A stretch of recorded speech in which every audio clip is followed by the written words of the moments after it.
प्रथम श्रोता कौन होते हैं? जो भाव और भक्ति से कथा सुनते हैं। दूसरा कथा किसको कहा गया? महाराज श्रोता कहा गया। उसको श्रोता नहीं कहा गया। क्या श्रोता?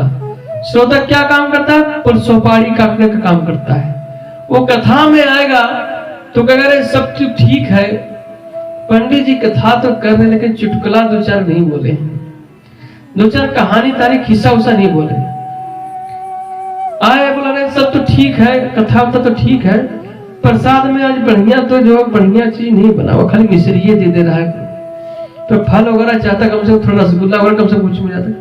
महाराज बोले सब तो ठीक बनाया लेकिन मंडप थोड़ा टेढ़ा बना दिया है, उसका काटने छाटने में ही समय निकल जाता है।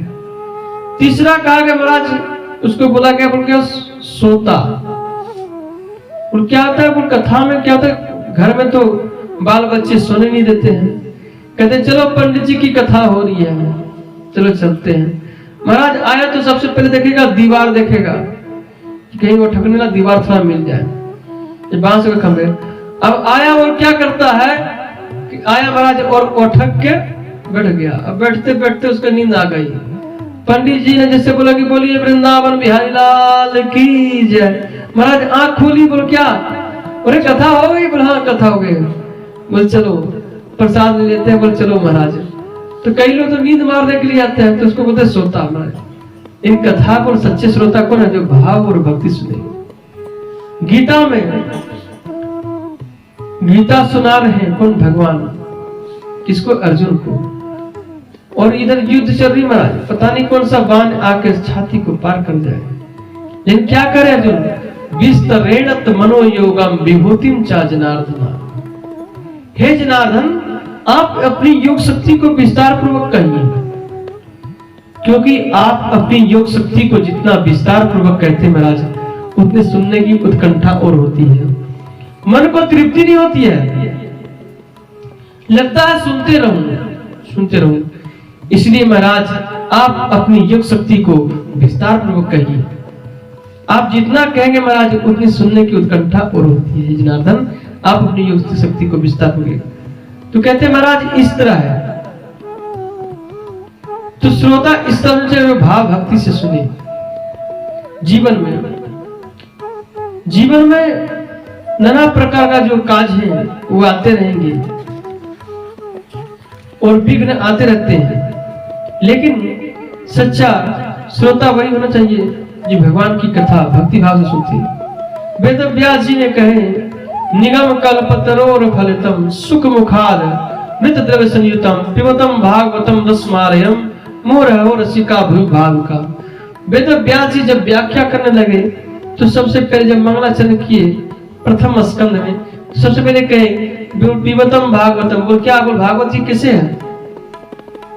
बोल निगम मतलब कि निगम क्या है? बोल वेदों को कहा गया है, वेदों का पका हुआ फल है भागवत जी। तो महाराज बोल क्या वो फल क्या करता है? बोल महाराज जी वो ऐसा फल है कि सुख रूपी तोता सुखदेव जी का चोचा लग गया। महाराज सुगा किस पे चोच मारता है? जो पका हुआ फल होता है। और श्रीमद् भागवत कथा क्या है? और सुख रूपी तोता का चोच लगा हुआ महाराज इसमें। और क्या? अब ऐसे फल है जिसमें महाराज छिलका नहीं है, गुठली नहीं है। और क्या महाराज? बोल ये केवल पीने है, और पीने वाली है। और क्या? पिबतम भागवतम रसमालयम। और कहते हैं मुरहो रसिका भोवी भाव का।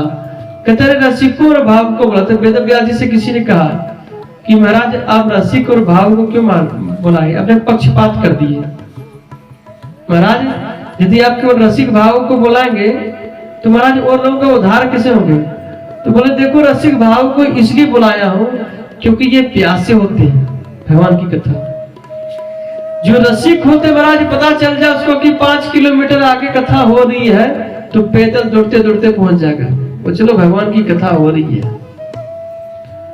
आज जो रसिक नहीं होगा तो बगल में ही कथा क्यों ना हो रहा हो, तो महाराज पहुंचने वाला नहीं, घर से नहीं, रजाई के अंदर भले मोबाइल चलाएगा घुस के, यानी कथा में बैठेगा नहीं, कथा को नहीं सुनेगा। बोले महाराज क्या हुआ? वो रसिक और भाव को क्यों बुलाते हैं? और ये प्यासे होते हैं। और कैसे?